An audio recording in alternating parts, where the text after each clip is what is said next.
आज बात करते हैं मन की। अंतः परिचेतन मन और अवचेतन मन क्या है।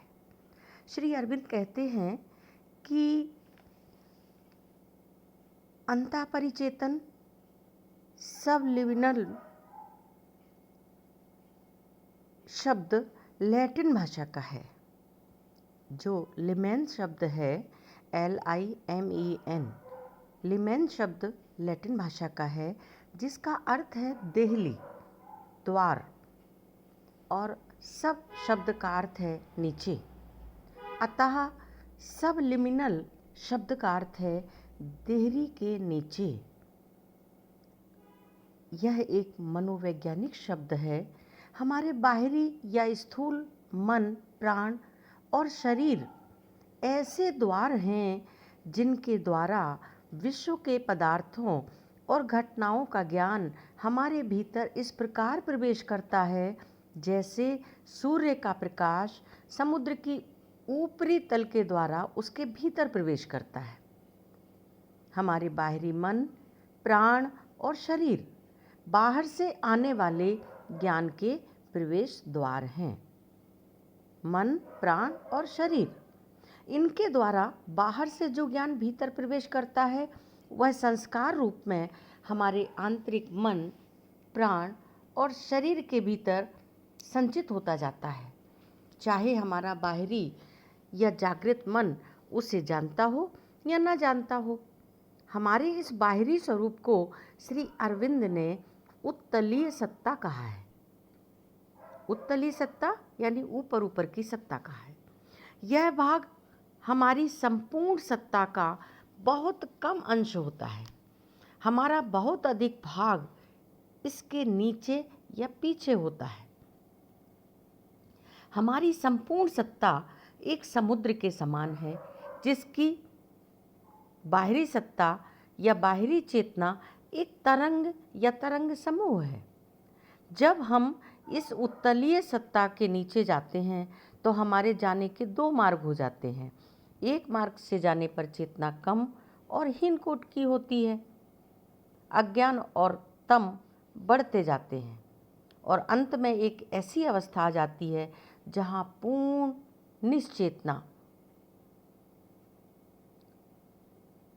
और यही चेतना वास्तव में हमें पूर्ण बनाती है। श्री अरविंद ने इस मार्ग की सत्ता को अपचेतन कहा है, सबकॉन्शियंट। दूसरे मार्ग से जाने पर चेतना अधिकाधिक व्यापक, सप्रकाश और वैश्व शक्तियों के प्रति अधिकाधिक उन्मीलित होती जाती है और अंत में वह चैत्य पुरुष के समीप पहुंच जाती है। तो इस तरह से दूसरे भाग में हमारा सूक्ष्म मन, सूक्ष्म प्राण, सूक्ष्म भौतिक द्रव्य आते हैं और इन्हें ही श्री अरविंद ने सबलिमिनल कहा है या अंतः तलीय कहा है या अंतः परिचेतन कहा है। इस भाग में हमारे भीतर ऐसी सूक्ष्म इंद्रियां होती हैं जो बिना बाहरी इंद्रियों की सहायता के स्वप्न में या समाहित अवस्था में बाहरी और सुदूरवर्ती पदार्थों का और भविष्य की घटनाओं का ज्ञान करा सकती हैं। हमने सबलिमिनल और सबकॉन्शियंट का जो यह विभाग किया है, वस्तुतः इस प्रकार का कठोर विभाग वहाँ नहीं है, क्योंकि ये प्रायः एक दूसरे के साथ बहुत जटिलता के साथ मिले जुले होते हैं। श्री अरविंद ने इसे उत्तलीय या सम्मुखीन सत्ता या चेतना के नीचे होने की अपेक्षा पीछे कहा है। अपने मन में हम उत्तलीय सत्ता का एक चित्र बनाएं और उसे जानें। स्वयं श्री अरविंद ने इस सत्ता के लिए सबलिमिनल शब्द चुना। जिसका अर्थ है देहली के नीचे। जैसे तुलसीदास जी ने कहा है, राम नाम मणि दीप धरी, देह दे जीव देहरी द्वार। तो ये जो देहरी का प्रयोग अरविंद जी ने पहली बार नहीं किया है। तो वो कहते हैं कि गुण में हीन, सब शब्द के अंग्रेजी में दो अर्थ होते हैं, गुण में हीन और ऊपरी तल से नीचे। गुण में हीन जैसे जहाँ चेतना कम या हीन होती है वह अपचेतन है। दूसरा अर्थ होता है ऊपरी तल के नीचे, जैसे सब स्ट्रेटम, जिसका हिंदी में अनुवाद किया जाता है अंतः स्तर। चेतना की दृष्टि से जागृत चेतना की अपेक्षा यह भाग हीन कोटि का नहीं होता। इसके लिए अपचेतन के समान अप शब्द का प्रयोग नहीं कर सकते। इस प्रकार इन दोनों शब्दों की अपेक्षा अंतः शब्द का प्रयोग अरविंद जी ने किया है। जैसे अंतःपुर, अंतःसलिल ये शब्द हैं, जिसमें अंतःपुर को हम घर के भीतरी भाग के लिए प्रयुक्त करते हैं और अंतःसलिल के लिए भूमि के नीचे प्रयुक्त किया जाता है। स्वयं श्री अरविंद ने इसे इंट्राकॉन्शियंट कहा है, जिसका अनुवाद होता है अंतः चेतन, अंतः सत्ता आदि। श्री अरविंद ने उत्तलीय मन के पीछे रहने वाले मन को आंतरिक मन या अंतर्मन भी कहा है। इससे स्पष्ट होता है कि ये शब्द अंतः उपयुक्त है। श्री अरविंद ने इसकी उपमा समुद्र से देते हुए इसे उत्तल से नीचे कहा है, बिलो द सरफेस। इससे स्पष्ट होता है कि उन्होंने जिस लिमिनल देहली शब्द को उत्तल सरफेस के भाव में प्रयुक्त किया है, वे कहते हैं हमारे बाहरी मन और अहंकार भीतर निमज्जित अंतःस्थलीय सत्ता के ऊपर एक अध्यारोपण है। उस मंदिर के शिखर और कलश हैं।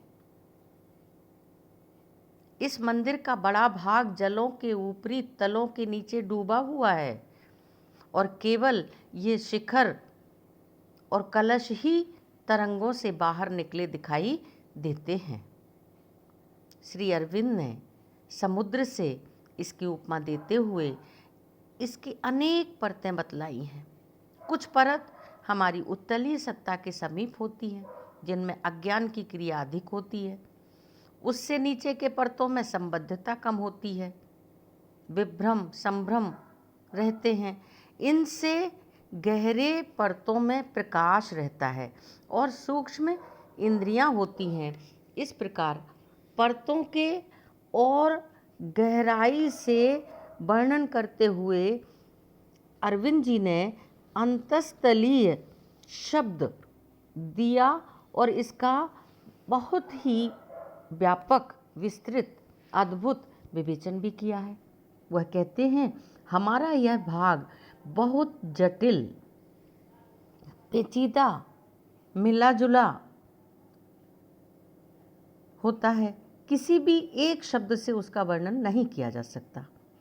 हमें कोई ऐसा शब्द चुनना पड़ेगा जो उसकी व्याख्या के अनुसार इस शब्द के अंतर्गत भावों को अधिक से अधिक निकटता के साथ व्यक्त कर दे। अतः ये शब्द अंतःस्थलीय ही श्रेष्ठ जान पड़ता है। अब श्री अरविंद ने अपचेतन को सबलिमिनल का एक उपभवन माना है।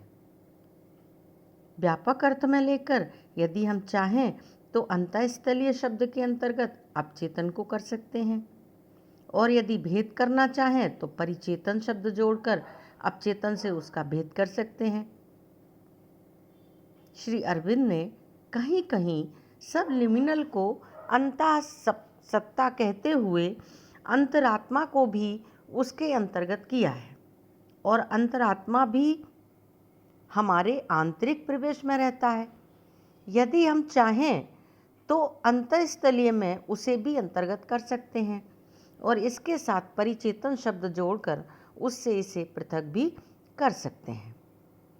तो इस प्रकार ध्यान रखना चाहिए कि अवचेतन और अंतःस्थलीय ये दोनों प्रकृति के बने होते हैं। अंतरात्मा या चैत्य पुरुष इनसे अलग होता है। ये उसके उसी प्रकार उपकरण होते हैं जिस प्रकार हमारे स्थूल शरीर, स्थूल मन और स्थूल प्राण हैं। आज यही। ओम शिव।